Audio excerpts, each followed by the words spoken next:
Let's get started with the video. Hey guys, welcome back to my channel. It's Tiara here, and today I'm going to be doing a book review about a book that I'm super excited about, and I just finished it last night and it was really good, so I'm excited to talk about it. Woo! Alright, so I'm going to be doing a book review on The Kiss of Deception by Mary E. Pearson.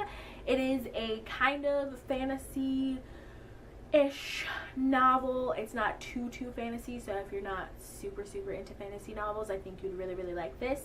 Yeah, and it was really good. So let's get started. I have my notebook here with all my feels because I have to write them down, or like when I make the video my mind is just like goes everywhere and I'm very unorganized.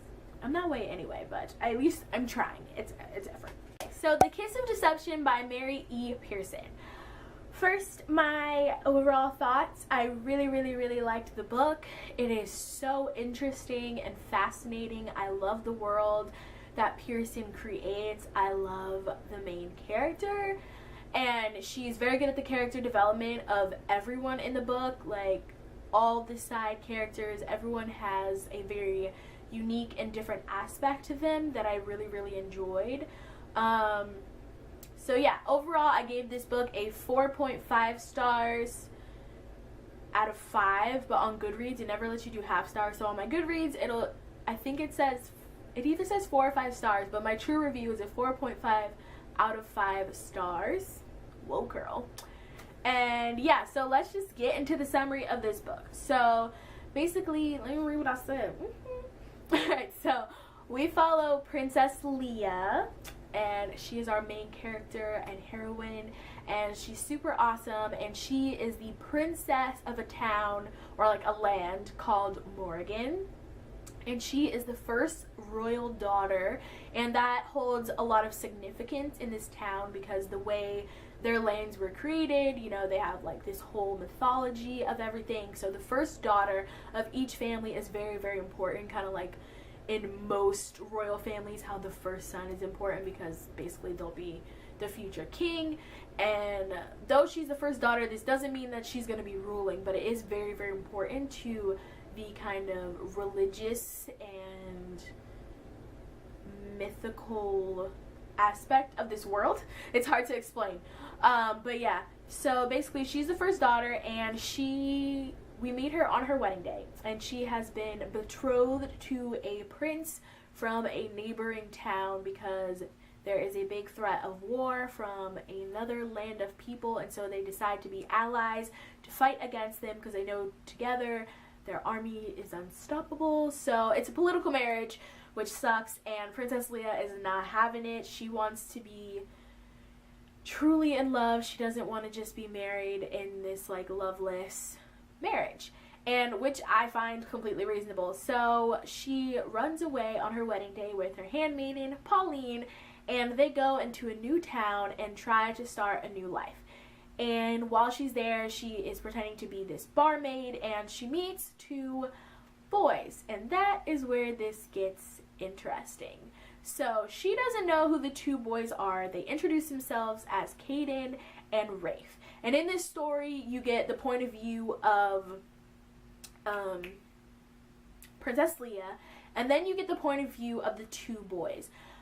And what we know from like the titles of the chapters is one of the boys is the prince that she is actually betrothed to, and the other boy is an assassin from the land that is waging war on them, and his job is to kill her. And so the thing is, we know that one is the prince and one is the assassin. Leah just thinks they're randomly 2 boys, and none of us know which is which. So they give her fake names, Caden and Rafe, and one is the prince and one is the assassin, but we don't know which is which. She doesn't know which is which. She just thinks they're regular 2 boys. She doesn't even know that they're a prince and an assassin. And so part of the fun is trying to figure out which one is the prince and which one is the assassin. Because a friend recommended this book to me, I personally was looking for the clues, and thankfully I'm like really proud that I got it right, and I discovered who the prince was very early on. But throughout the time that you read it, it's very confusing, and I like kind of went back and forth a couple of times, but my like overall prediction that I originally had was correct. So if you don't read it going into it looking for clues, trying to figure out who's who, then I think it'll be more difficult to figure it out. But I originally knew that I would be trying to figure out who's who, so I was like paying attention to a lot of details, which I think kind of took away from some of the experience for me, because when the plot twist happens, like I was like, I already knew it, you know, but still, it still was an amazing plot twist, and I really, really loved the book. I will talk about the setting real quick. I thought the world that Pearson created was amazing. There's just these legends that they talk about, and like the importance of the first daughter, because basically the first daughter is given a gift from the gods, and we don't really understand what the gift is. Even at the end of the book, it's still kind of confusing, and hopefully in this second book I will get a better understanding of what the gift is. And I don't really want to tell you guys like the whole mythology. Let's say I'll do that in the spoiler section, so if you haven't read the book but you still want to know about the mythology, that'll be the first thing that I talk about in the spoiler section, and it won't really be a spoiler. But I just think that reading the legend and finding it out for yourself and not having someone tell you will like enhance your experience of reading the book. So I just don't want to include this in my spoiler free section, even though it's not really a spoiler. Like, it doesn't tell you the story, but it's just kind of the background. But I think it's important to read that for yourself. But it's really amazing and very unique. It's not like your typical magical world where everyone has powers and there's fairies and wizards and warlocks and gremlins and dragons. Like, it's nothing like that, which I find very mysterious and very, very interesting. All the characters have like this underlying secrecy. You're trying to figure out everyone's motivations, and it's just a very interesting story. And then lastly, in the spoiler-free section, I'll talk about some of the characters that I really, really loved. Obviously, I love Princess Leah. I am a big fan of very strong feminine characters who aren't like, I don't know, just portrayed as this damsel in distress. And just like, I love strong women. Like, she is not afraid to go for what she wants.